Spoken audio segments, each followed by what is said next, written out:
Hello, everybody. Welcome to Brutally Honest Talk Radio. This is Elmo, the conservative, and I got a partial episode for you today. We're getting close to the election. It's a few days away, and we should have a full episode on the next one with me and Inger and going through a whole lot of stuff. The last one before the election. So just talk for a little while today. Definitely not going to be close to an hour. So one thing I want to talk about is what we're getting with Trump and Pence versus Biden and Harris, and just the honesty, the realness, the phoniness on both sides. And just one point, one thing I want to talk about is the fact that uh, Kamala Harris and Biden. When Kamala was running for president and she was debating against Biden, and she called him a racist. You've heard me bring this up before. Harris called Biden a racist, and then when she was checked about it on Colbert's show, she said because it was a debate. So it's okay to lie in a debate. It's okay to say something that's not true. And the only reason I'm bringing this up is because Biden asked her to be his running mate and she accepted. Now, hold on a minute. Hold on. Listen to what I'm saying. All right. This is when they're both running and trying to get the nomination. I want y'all to think about the fact that when Trump was running, trying to get the nomination, and he was debating the other Republicans, he was going in on everybody. He had a nickname for everyone, Little Marco and Lion Ted Cruz, Lion Ted, and, said Carly Fiorina looked like the Joker, if I'm pronouncing her name right, Carly. And he had things to say about everybody, but on the issues too, they disagreed. He was in the middle of the stage with Ben Carson. He didn't have anything negative to say about Carson. And you notice that. Remember, if you go back. And when Carson would say something, Trump would just kind of look at him and nod, like, yeah, that makes sense. I agree with that. So the reason I'm saying this is because Trump did not pick anybody on that stage to be his running mate, to be his vice president, because he's real. It's a conflict of interest. It's lying actions by lying, showing what you're about. He picked Pence. I really don't know why. I know that Pence was not on that stage. He was a governor of Indiana. And he felt, I'm sure they had at least a couple conversations where Trump said, look, this is what I'm about. This is what I want to do. Do you agree with this? Do you want to get on board with this? So just think about that. And then Ben Carson, he gave him a cabinet position or offered him to be the head of housing and urban development. But they never argued or conflicted or clashed on anything. So just think about that. That's one thing. We know that with the rioting that's been going on this year, the most riots that have ever been in one year or in recent history, more than any year in the 60s with Martin Luther King or when Obama was in office, anytime this year, a lot of rioting. And we know that for 6 months, 9 months, since the rioting started, the Democrats have been telling you that it's mostly peaceful protests. All right, so let me talk about that for a minute. First of all,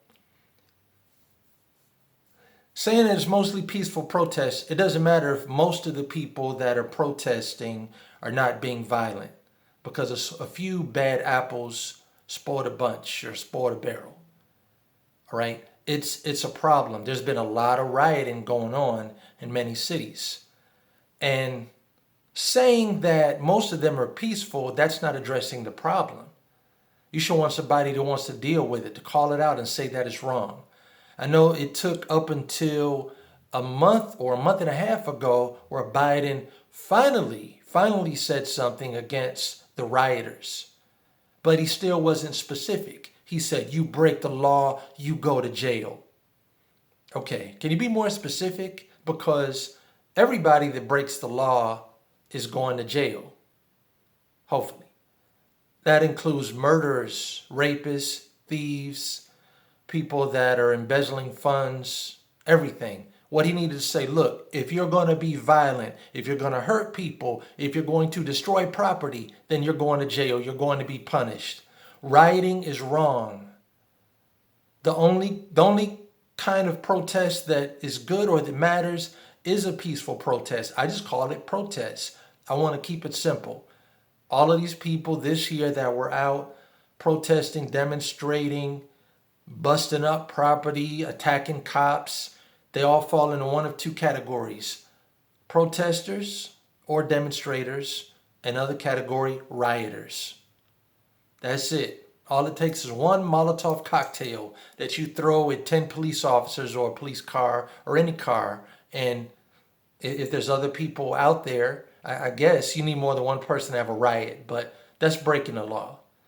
You don't have the right to destroy property. That's not the way we go about things in America. So I just wanted to compare that to, like, imagine, let's say there's 100 people in your neighborhood, and God forbid, tonight there be a triple homicide at one house, at the same house, and 3 people get killed. And so the police are on the scene, and reporters are there, and the mayor gets involved. The neighborhood wants to know what's going to be done about this. First of all, what happened? What's going on? And how often does this happen? Is this a safe neighborhood? So that's like the mayor showing up at a press conference about your neighborhood, and the mayor says, well, there was a triple homicide, but the good news is 97 people are still alive.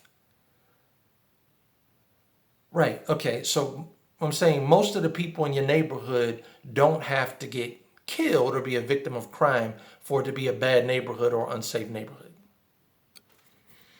And the last thing I'm going to talk about in this video, in this rant, is about people being concerned and care about what other countries think of us, what other countries think of Trump, or when people outside the United States look at the debates. You know, the first debate was very messy and a lot of cutting each other off and going back and forth, and it was a wild thing. And I've heard people say, well, how does this look to other countries? I really don't care. We shouldn't care about that. We shouldn't care. I don't care what no other country thinks about me. Trump is not the face of the nation. Me and you and the working class, that's the face of the country.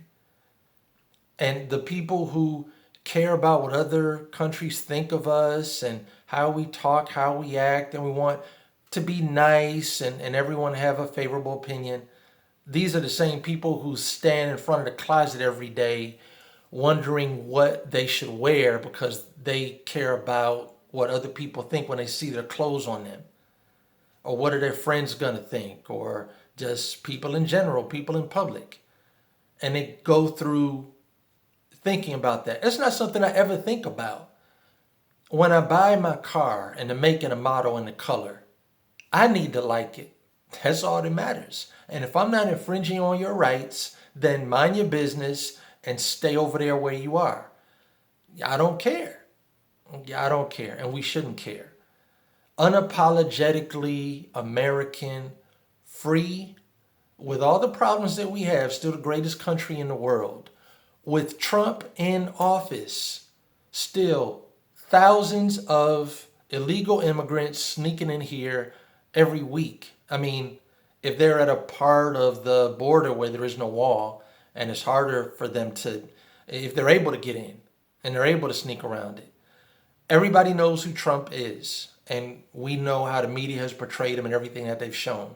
With all of that, this country is so great that people are still sneaking in here. And I'm sure it happens on the Canadian border also. So that's it. We don't need to care about what other people think. We have elections here. It's a democratic republic, and we got 3 co-equal branches of government, and it's a well-oiled machine. It works well. It works right. Law and live the Constitution. All right, go to our website on YouTube. We're growing by leaps and bounds, and share this. Subscribe to the podcast if you haven't already, and just keep coming back. And we'll keep researching and trying to put together a good episode for you every time and every episode. Take care. God bless.